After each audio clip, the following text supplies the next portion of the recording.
because the other big news of the day was I guess, a refresh of the story that Jon Stewart's going to be leaving Comedy Central by the end of the year.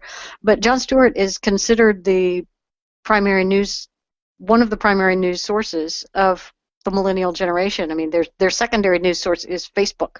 So they go to Jon Stewart or they go to their friends slash Mark Zuckerberg, because if they're using the news articles that they're given on their Facebook stream, that's a curated feed, but it's not curated by them. It's curated by what Facebook thinks they need to see.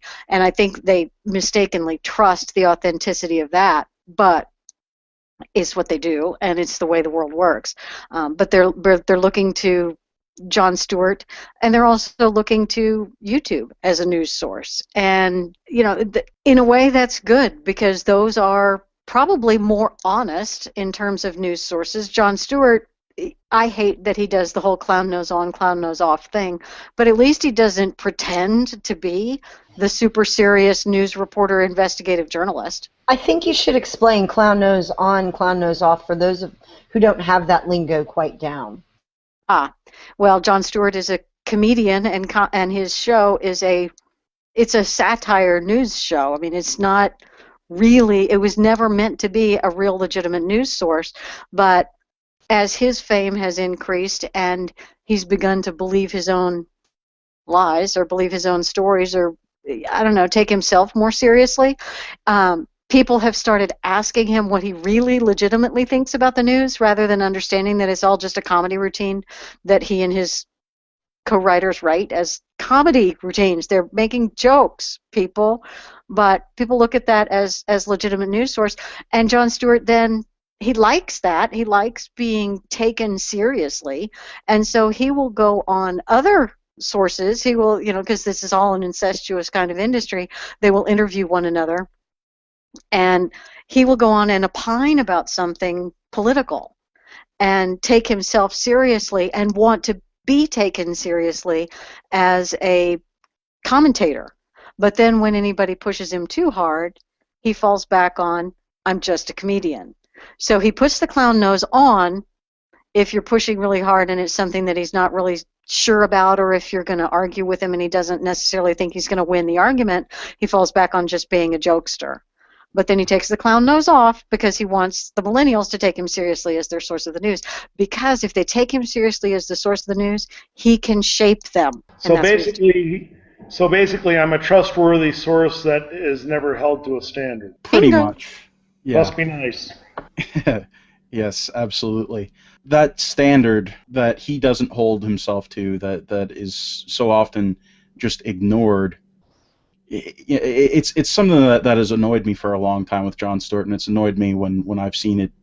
Anytime that sort of, oh, I'm serious now, so now I'm serious, now I'm a real journalist, but now I'm not, but now I'm happy. Now it's, you know what, let's just forget about the whole serious journalism thing. I'm a comedian, I'm an entertainer, I'm not trying to give you the news or try to that was one of the things that, the moments that really changed my mind about Jon Stewart was he interviewed Jim Cramer a billion years ago, and he went from the change was there. The change from I'm here to be an entertainer to I'm here to be a serious journalist and just chastise people and wag my finger.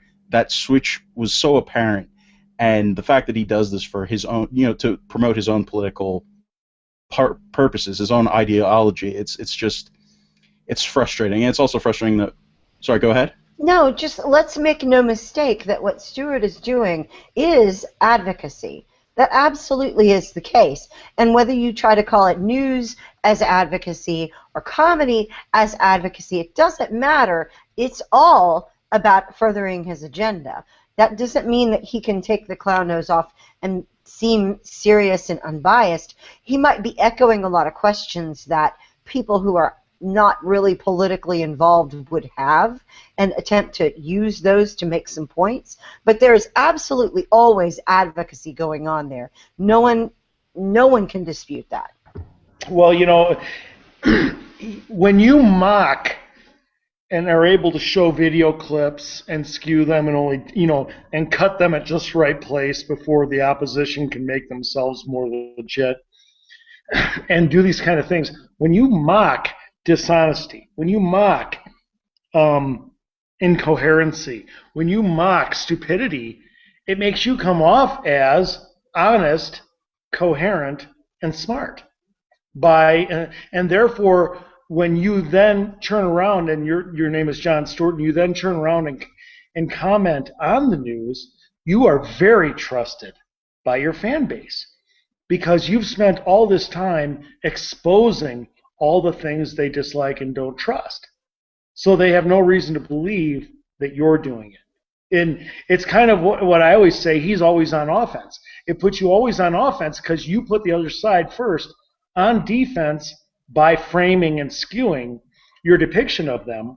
And now you can say whatever you want, and nobody's going to test it. And he takes on the sacred cows of the left often enough that conservatives pass around his clips and say, "Oh, yay, Jon Stewart said something that was favorable to us," or No. I'm sorry. In the middle. Time out. No.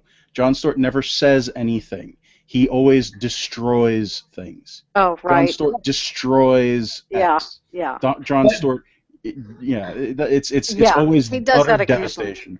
But he does it. enough of the balanced stuff that people think he's a balanced guy. But you'll note that he absolutely supported Brian Williams 100%, because what he did was, instead of talking about what Brian Williams said was a lie and it was bad, he immediately talked about George Bush lied us into the war in Iraq. He absolutely diverted, distracted, and brought up something else and made the whole story about George Bush and Iraq, because the truth is not what's important to Jon Stewart. What's important to Jon Stewart is supporting his friends and his tribe, and Brian Williams is a part of the tribe, and no matter what Brian Williams does, he will always be part of that aristocracy tribe. Heck, his daughter is on Girls. They're not going to banish Brian Williams because he's part of the cool kids, and Jon Stewart is going to defend the cool kids. But it's brilliant, and we have to admire the art. It's brilliant what Stewart does. Stewart loves it when he can have, somebody screw up on the left, and he gets to pick them apart and do something that'll get YouTubed all over on the right, because subtlety sells. If you look in the Bible, what is Satan called? The angel of light. Okay? You don't come as an angel of darkness to where people are scared of you. You come looking like the light. You have to come looking like the good guy.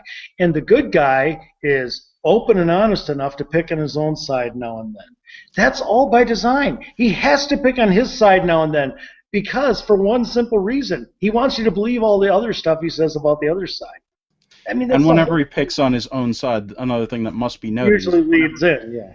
Yeah, there's normally quite a few jabs at our side in the process, which is just absolutely lovely. The best way to fight lefty tactics, there's no complicated kung fu moves that we need to learn. The solution to all of these lefty tactics is almost always going to be slow down, don't react immediately, investigate, and then realize that your guys are wearing your jersey and you need to support them if you can. And that's really the fix to most of these lefty tactics.